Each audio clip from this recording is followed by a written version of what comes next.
Good to see you bright and early on this Monday morning. As you know, this week marks the first 100 days of the Trump presidency, and President Trump's first 100 days have undoubtedly been the most monumental and historic of any administration in American history. President Trump has already delivered on hundreds of promises he made to the American people, and we will continue to talk about all of them throughout this week. Tomorrow, I will host a press briefing at this same time, bright and early again, to highlight the Trump administration's economic accomplishments with our Treasury Secretary, Scott Bessent. And tomorrow night, President Trump will travel to Michigan to discuss all that he has achieved on behalf of the American people. On Wednesday, the president will host an open press cabinet meeting where each cabinet member will discuss their success thus far and their plans for the future. Today, we kick off 100-day week with a focus on the president's historic effort to secure our southern border. Later this afternoon, President Trump will sign an executive order on law and order and another executive order on sanctuary cities. The first EO will strengthen and unleash America's law enforcement to pursue criminals and protect innocent citizens. The second EO is centered around protecting American communities from criminal aliens, and it will direct the Attorney General and Secretary of Homeland Security to publish a list of state and local jurisdictions that obstruct the enforcement of federal immigration laws. After these are signed, the president will have signed more than 140 executive orders already, rapidly approaching the total number signed by the Biden administration over the course of 4 years in office. Speaking of Joe Biden, it was his awful open border policies that recklessly allowed more than 10 million illegal aliens to invade the United States over the past 4 years. Innocent Americans like Laken Riley, Jocelyn Nungray, Rachel Morin, and so many others were viciously murdered at the hands of these illegal aliens as a result of Biden's dereliction of duty. That's why one of President Trump's central campaign promises was to secure the border and end this invasion.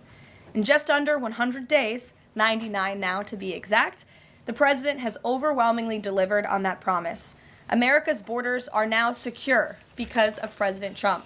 He has restored the rule of law, enforced our immigration laws, and defended America's sovereignty.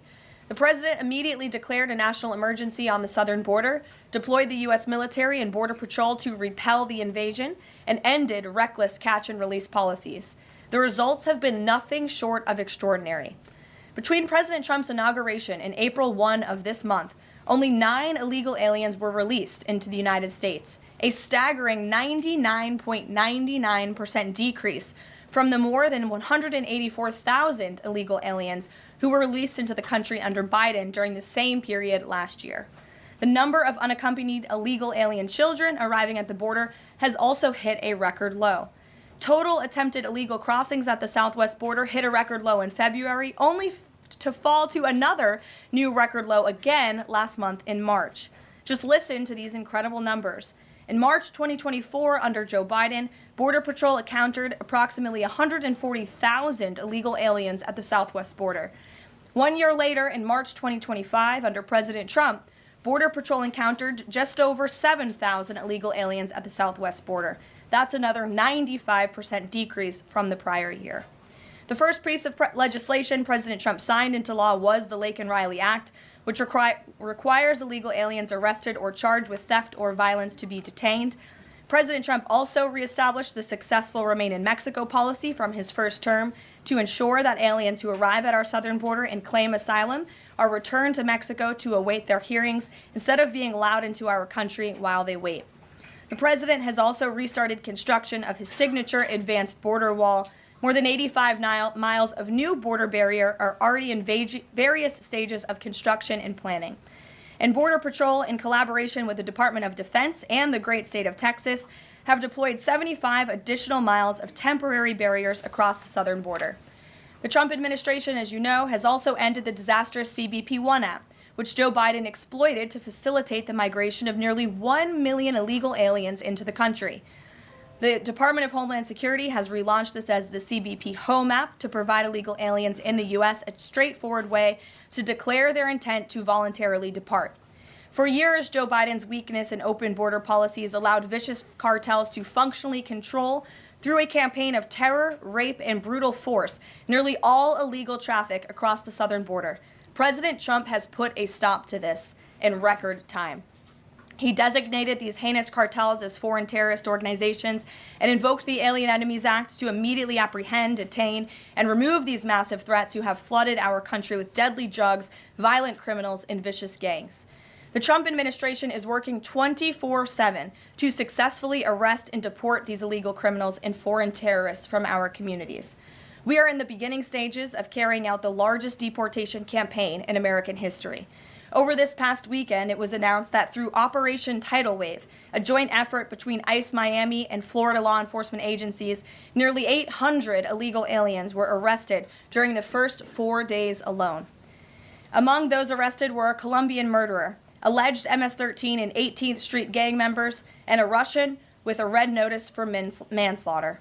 And on the other side of the country, in the early Sunday morning hours, DOJ and DHS together launched a joint raid of an illegal alien underground nightclub used by Tren de Aragua in Colorado Springs, Colorado. DHS took more than 100 illegal aliens into custody, and many drugs and weapons were also seized. Operation Tidal Wave is a preview of what is to come around this country. Large-scale operations that employ our state and local enforcement partners to get criminal illegal aliens off our streets. As always, President Trump and our entire administration are grateful for the courageous law enforcement officers who are putting their lives on the line every single day to protect their fellow Americans and to keep our country safe.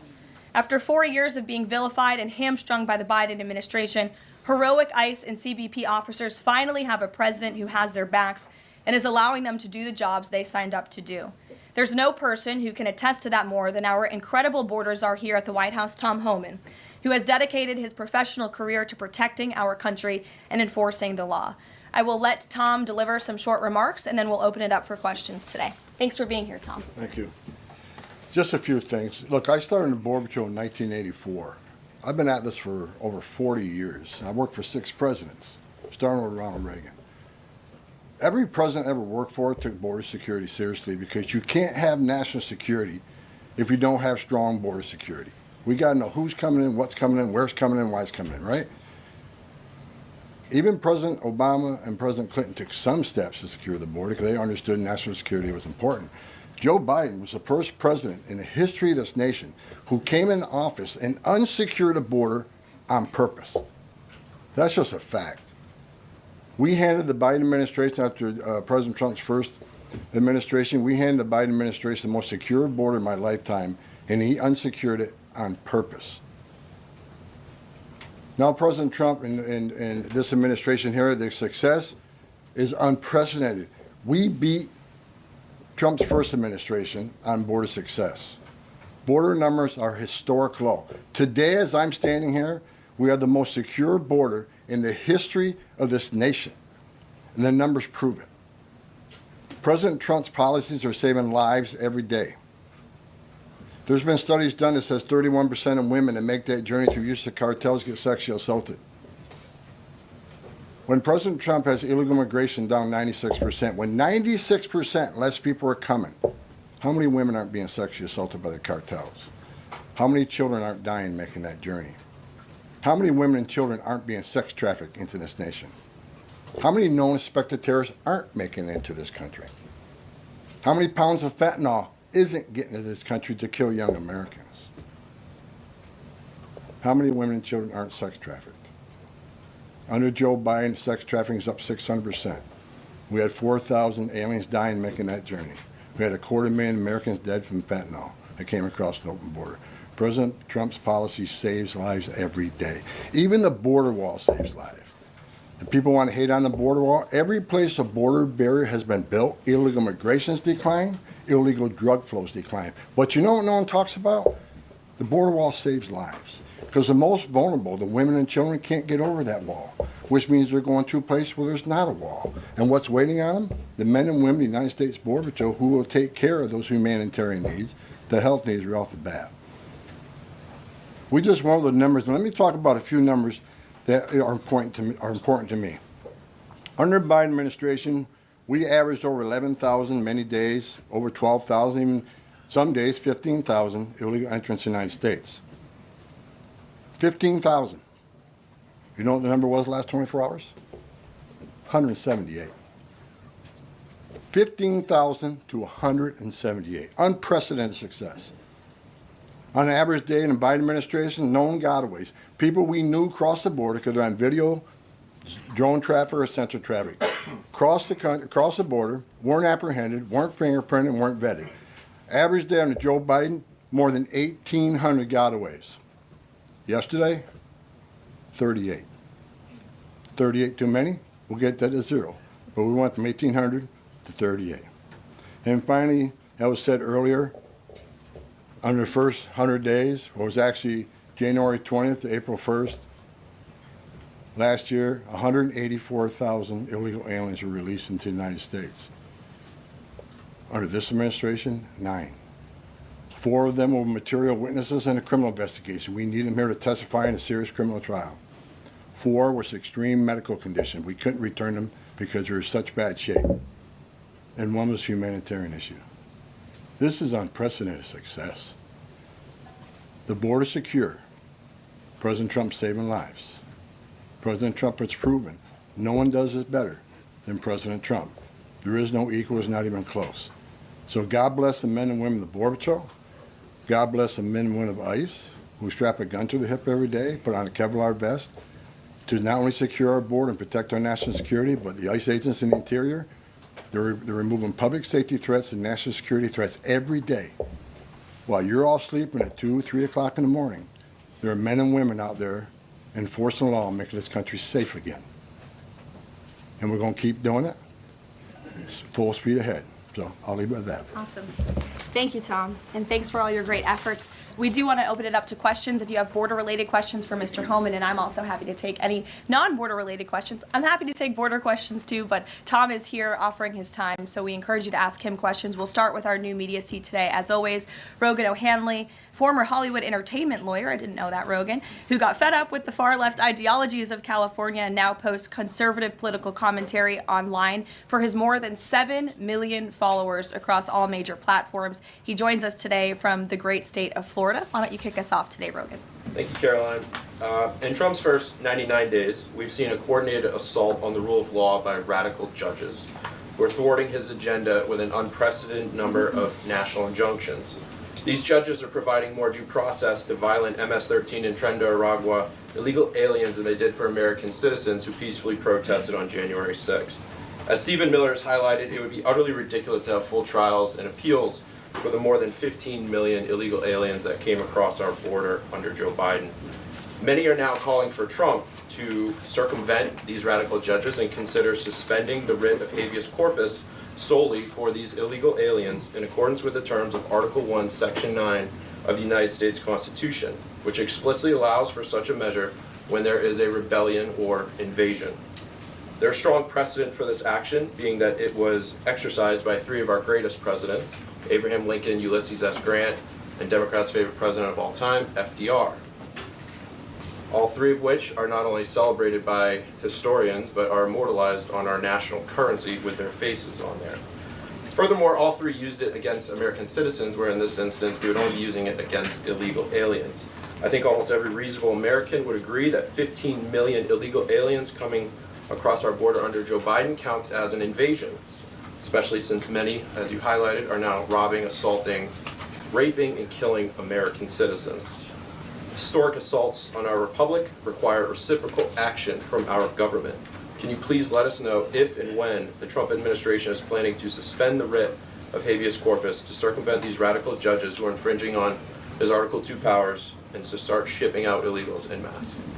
I have not heard such discussions take place, but I can assure you that the president and the entire administration are certainly open to all legal and constitutional remedies to ensure we can continue with the promise of deporting illegal criminals from our nation's borders. And I also agree with the premise of your question, which doesn't happen in this room often, but I do agree with yours. It is absurd that the previous administration was allowed to allow 15 million that we know about illegal aliens into this country with very little pushback from our judicial branch. But This president is trying to simply enforce our nation's immigration laws and is facing roadblock after roadblock. So we're complying with court orders, but as Tom Homan has said every day, we're going to continue to forge ahead with this mass deportation campaign, and the president is open to all remedies to do that. Thanks for being here today, Rogan. If I can also answer your question, as far as the judges, look, we just arrested a judge, Pam Bondi, for impeding ICE enforcement removals. I said from day one, you don't have to support ICE's operations. You can support sanctuary cities if that's what you desire to do. Sanctuary cities can stand aside and watch ICE keep their communities safe, because any public official, whether you're mayor, city councilman, or governor, their number one responsibility is protection of the communities. And ICE has been clear, we're targeting public safety threats and national security threats. I can't believe there's any elected official, and especially a judge, that doesn't believe we should be doing that, and they should be helping us. But I said from day one, you can sit aside and watch, you can argue against us all you want and protest all you want, but when you cross that line, I've said this 1,000 times, when you cross that line to impediment or knowingly harboring, concealing an illegal alien from ICE, you will be prosecuted, judge or not. And as far as releasing so many people, you know why the Biden administration released millions of people in the United States? No one ever talks about it. I'll talk about it. Why did they release people into the interior of the United States and put them, rather than put them into an ice bed? Why not put them in an empty ice bed at $127 a night rather than in a hotel room at $500 a night? They did it on purpose, because when you put them in an ice detention bed, they get a hearing in 35 days. Court records show 9 out of 10 people claim asylum, get order removal, they're gone. But if you release them and put them in a hotel room at $500 a night, their hearings could be 5, 7, 9 years if you pull out all appeals. And what are they hoping for then? That another Democrat administration is in power. They can award an amnesty to millions. This is about selling this country out for future political power. That's what it was. The law clearly says if you arrive at our border without proper documentation, you shall be detained. Not maybe, not think about it, shall. And that's what President Trump's doing. Catch and release is over. That's what the law says, and that's what we've done. Barry. A question on Abrego Garcia, if I can.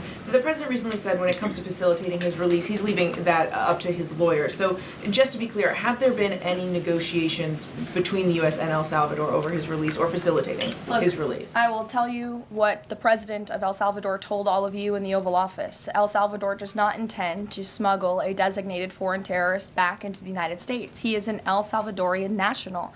That is his home country. That is where he belongs. And the administration intends to comply with what President Bukele said of El Salvador. He does not intend to send that individual back. So that's a no. There's been no talks. What I have told you is that the president of El Salvador has made this quite clear. Kate. Karoline, can you tell us more about the meeting between President Trump and President Zelensky over the weekend? Did that meeting change anything? Did Trump leave that meeting thinking any differently about negotiations and next steps on this? Look, the president talked about this after the meeting himself yesterday when he took questions from reporters on Air Force One. He thinks that he is increasingly frustrated with leaders of both countries. He wants to see a permanent ceasefire. I understand Vladimir Putin this morning offered a temporary ceasefire. The president has made it clear he wants to see a permanent ceasefire first to stop the killing, stop the bloodshed. And while he remains optimistic he can strike a deal, he's also being realistic as well. And both leaders need to come to the table to negotiate their way out of this. And I do think that the president meeting with President Zelensky shows that he is exuding a lot of effort and time into this because he wants to be a peacemaker president, which he was in his first term. He intends to do that again. And this is an incredibly difficult situation and conflict that President Trump inherited from President Biden, who allowed this war to start in the first place, but he's focused on solving this problem. Does anyone have border questions? Sure. Okay. Thank you, Caroline. If border crossings are at a record low, why should it still be considered an emergency?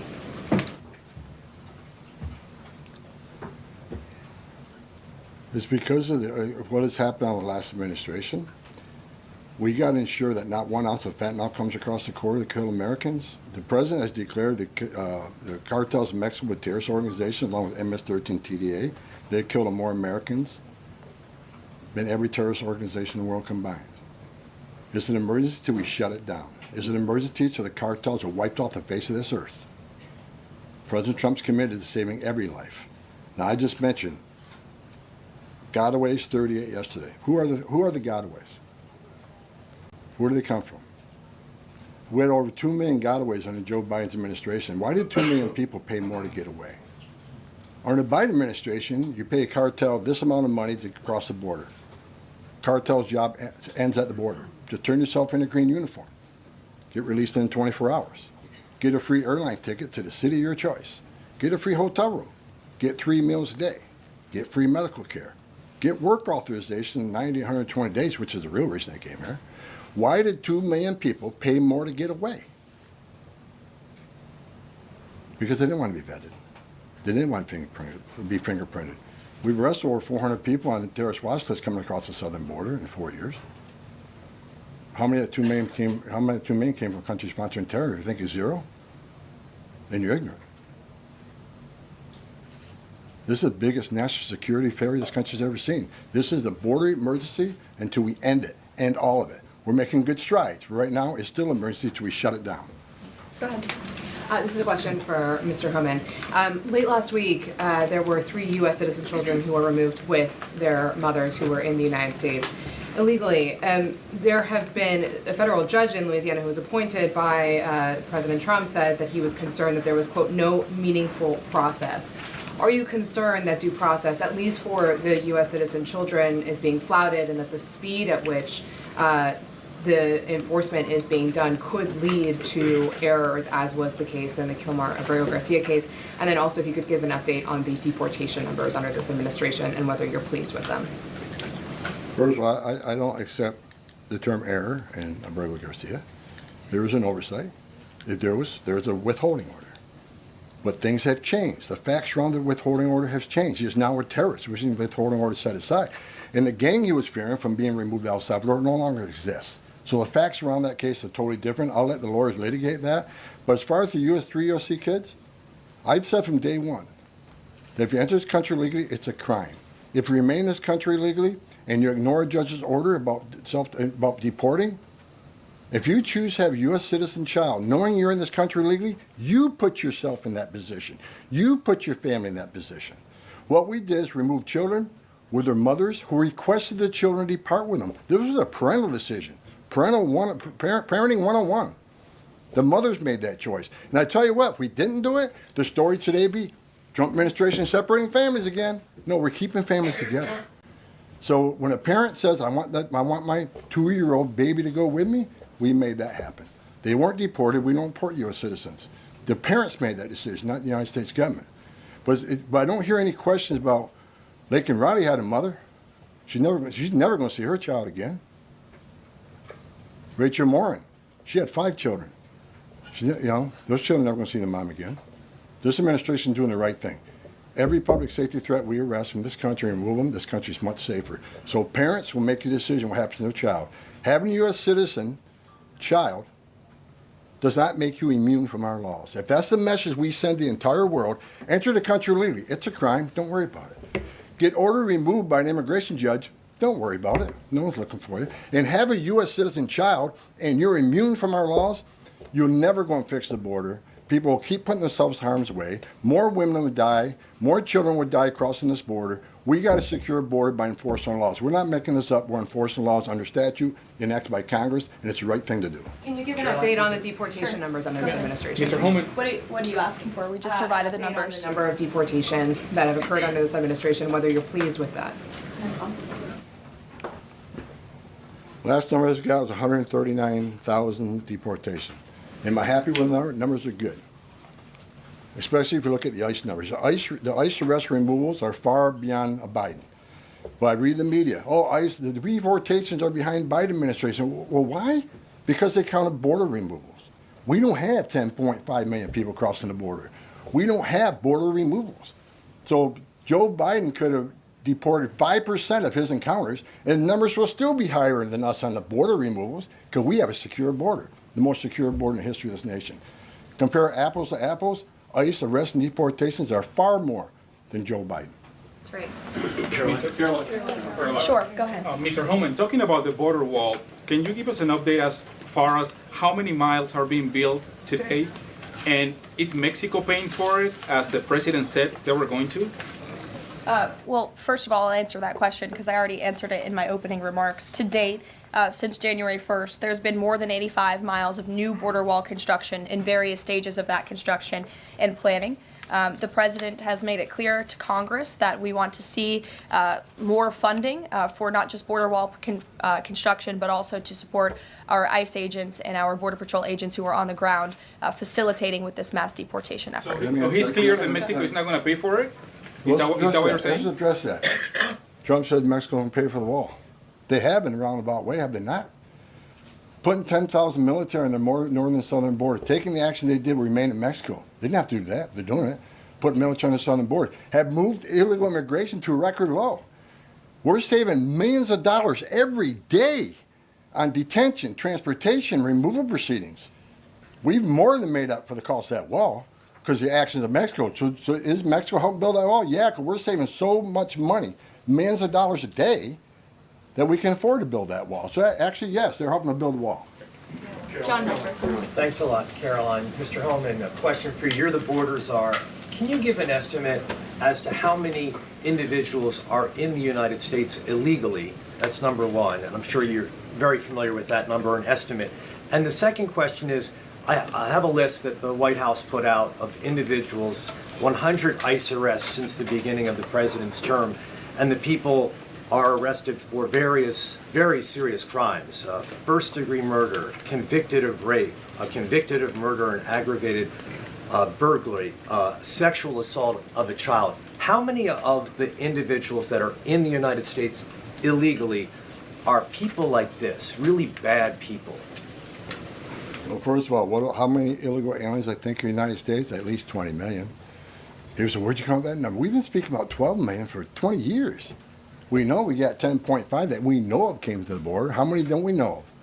I talked about known gotaways at 2 million. How many unknown gotaways we have? Like between the Big Bend sector in Texas where there's no technology, how many 1,000 people dig across through there? We wouldn't know. We would know now. But, you know, so I would venture over 20 million. But your question is, last count, last I looked, there was about 700,000 illegal aliens with criminal charges walking the streets of this country. 700,000. And that's what we're looking for now. That's what we're prioritizing. Them and national security threats. We'll go to the back row. Thanks, Caroline. Yes. For Mr. Homan, I'm Taylor with Spectrum News. We have a station up in Rochester, New York. It was reported you're visiting there tomorrow. Can you talk a bit about the purpose of your trip? I know the Trump administration is suing the city over its sanctuary city policies, how the executive order Caroline alluded to ties into it, and what your message is for communities and community leaders who say, we're able to establish our own rules here, we're worried about this input from the federal level. Can you talk a bit about that? Well, same thing I talked about earlier. I don't think any elected mayor, any elected governor should want public safety threats, those illegally in the United States, public safety threats, walking through the community. And what happened in Rochester, HSI agent called for emergency assistance. Officers of Rochester PD responded to a call from emergency assistance from a federal law enforcement from a federal law enforcement officer. They responded. Then they got disciplined. I don't think anybody can come up with one instance where an ICE agent or Border Patrol agent didn't respond to an emergency call from assistance from any law enforcement agency. Cops need to help cops, especially in an emergency situation. But they got disciplined. And I met those officers down in Nashville soon after that. I think it was a couple of days after it. And I told them I stand with them. They did the right thing. Law enforcement responding to emergency assistance from law enforcement. So I'm going up there to support the men and women law enforcement, the men and women who carry that badge and gun every day. They're working the streets at 2 a.m. while we're all sleeping. I'm going to give my support, and they just announced a lawsuit, and that's one of many. Sanctuary City is going to be sued on this administration for flouting immigration law. I mean, the law is clear, and they're violating it, and this administration is going to take actions. I'm going up there to show my support of men and women law enforcement. I started as a cop, and the community. I'm showing support for them. Because the community wants their police officers to be officers too. The communities don't want public safety threats walking around their communities either. And that's what it's all about, and that's why I'm going. Caroline. Sure. Thanks, Caroline. Mr. Homan, how close are you to housing migrants at U.S. DoD facilities like Fort Bliss in Texas? Well, we're already housing at Guantanamo. Port Bliss is being ramped up, so in the very near future. I don't have a timetable because things need to be done, construction needs to be done. We're making sure the facilities are ready to accept. We're making sure the facilities are able to care for the people. They're going to be detained, so I don't know the timeline right now. It changes every day because of various issues, but we're working on it. Are you intending to hold families there, including families with American citizen children? Family residential centers are for families. They're not jails, they're open-air campers built for families, which means they have child psychologists, they have pediatricians. And why family residential centers? Because we want to make sure that child is with a parent. Unlike the last administration who stopped DNA testing, who many investigations of children being smuggled in the country with some that wasn't related to them claiming to be a parent. So we're going to make sure children are with parents. We're going to make sure that's actually a family and that child ain't being trafficked. That's the main reason.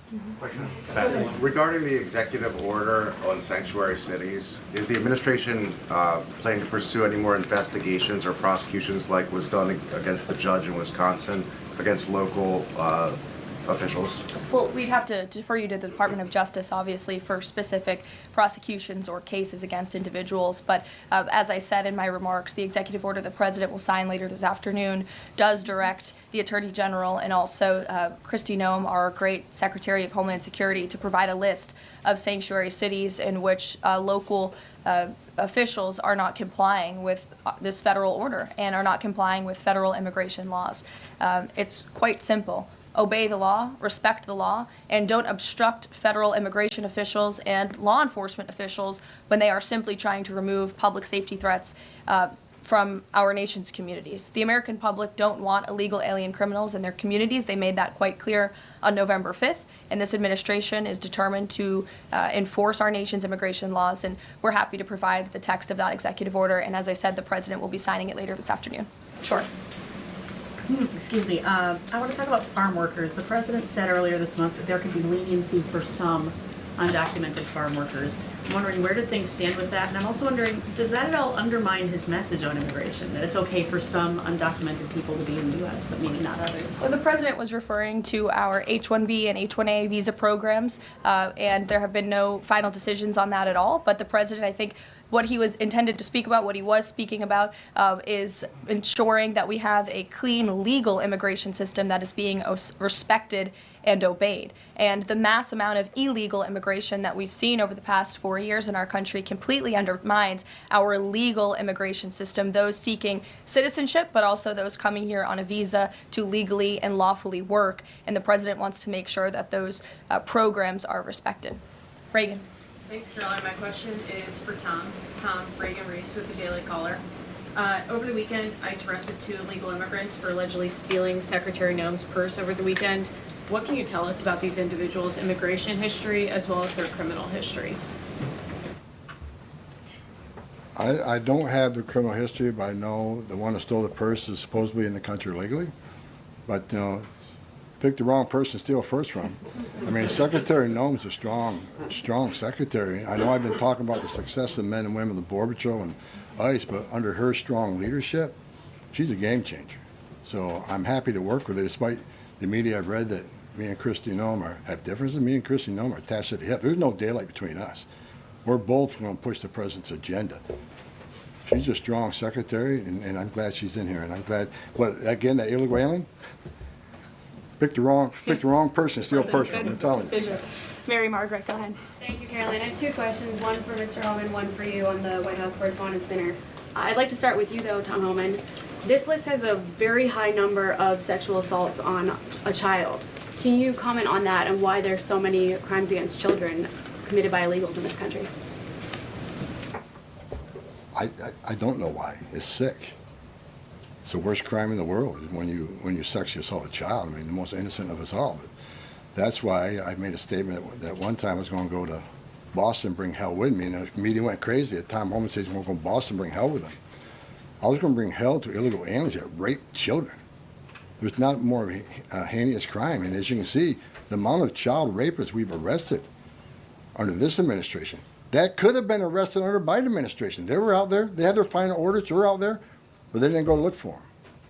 They're too busy releasing millions of illegal aliens in this country. And the numbers prove it. The removal numbers of criminals was the lowest. ICE had the lowest number of removals in the history of ICE under Joe. At the same time, you had historic illegal immigration on the border. ICE had the lowest numbers in the history of the agency. That shows the difference between two administrations. We're looking for every one of them.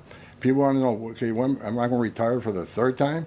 I'll retire when every public safety threat, national security threat, child rape is eradicated from this country. That's when I'll rest.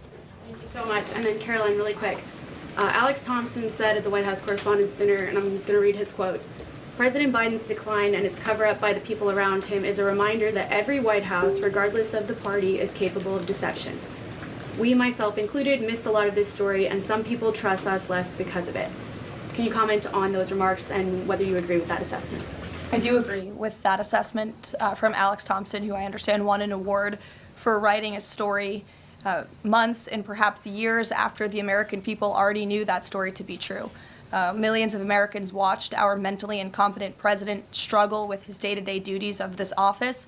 We watched our country be ran into the ground as a result, and nobody in the media wanted to write about that, talk about it. There were many reporters, I will say, right-leaning reporters who did talk about that, who didn't get awards, didn't get coverage. In fact, they were lambasted for their coverage. And I remember being on President Trump's campaign, talking about Joe Biden's clear mental incompetence and being accused by people in this room of manufacturing deep fake videos, trying to persuade the public into not believing what they saw with their own eyes for many years. And I think it's about time the legacy media finally admits that was one of the greatest cover-ups and scandals that ever took place in American history, and certainly it did contribute to the decline in the trust that Americans have for the legacy media.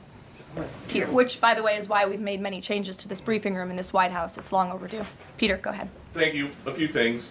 You guys arrested a Milwaukee County Circuit judge for allegedly helping illegal immigrants get away. As you guys look at other judges, would you ever arrest somebody higher up on the judicial food chain, like a federal judge or even a Supreme Court justice? Well, that's a hypothetical question. Again, I defer you to the Department of Justice for individuals that they are looking at or individual cases. But let's be clear about what this judge did. She obstructed federal law enforcement who were looking for an illegal alien in her courthouse. She showed that illegal alien the door to evade law enforcement officials. That is a clear-cut case of obstruction. You don't have to be a lawyer to understand that. And so anyone who is breaking the law or obstructing federal law enforcement officials from doing their jobs is putting themselves at risk of being prosecuted, absolutely. You guys have at least 18 written trade proposals. We still don't know who they are from or what they contain. What is the holdup with that? There's no holdup. We're working around the clock. The trade team is working all day. I was on the phone late last night with Secretary Lutnick. I was on the phone this weekend as well with Secretary Bessent. I mean, the entire team is working 24/7 to get these trade deals done.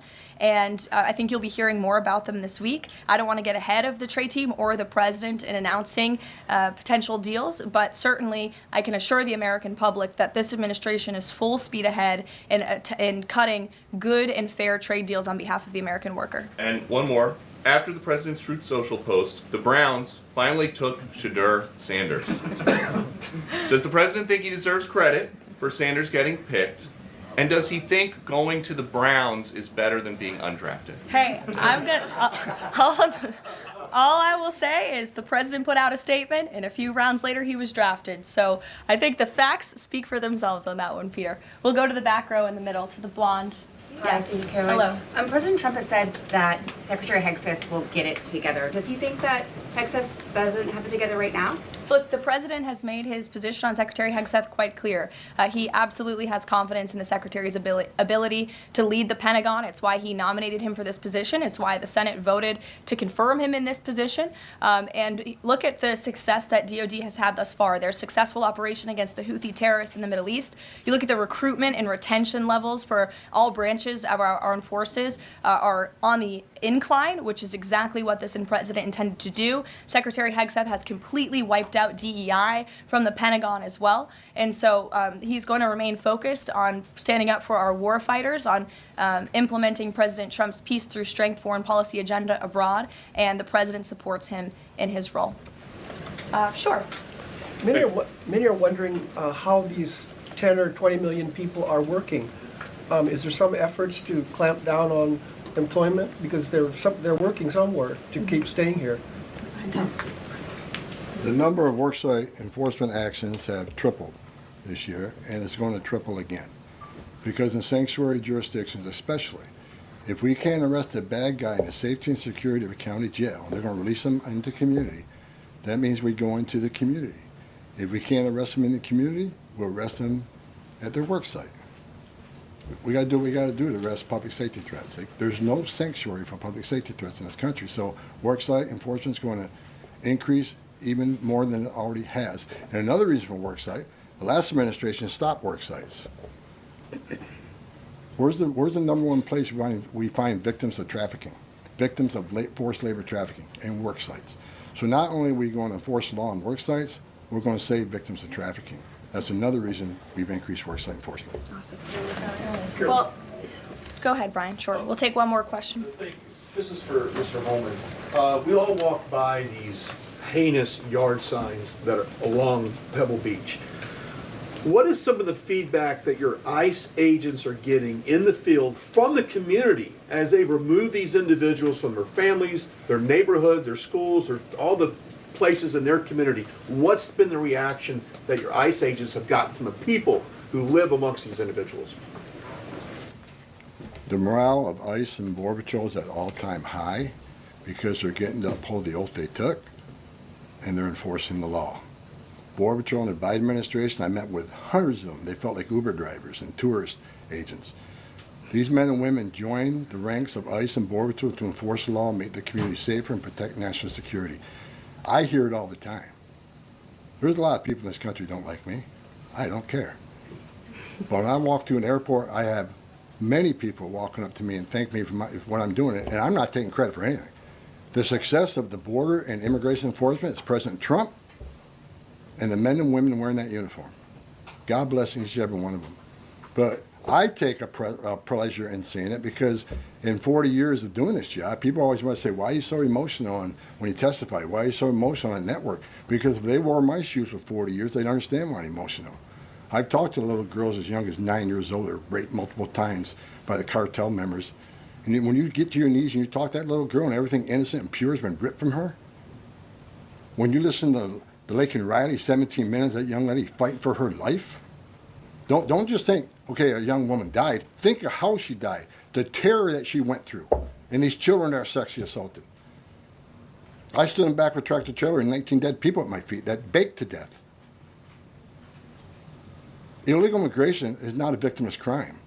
And so every sick person we take off the streets, especially child rapists, it makes this country much safer. Every illegal alien we arrest, public safety threat, one at a time makes this country safer. But I got one thing I need to say real quick before I leave. Take your notes from me, Tom. Take my notes from me.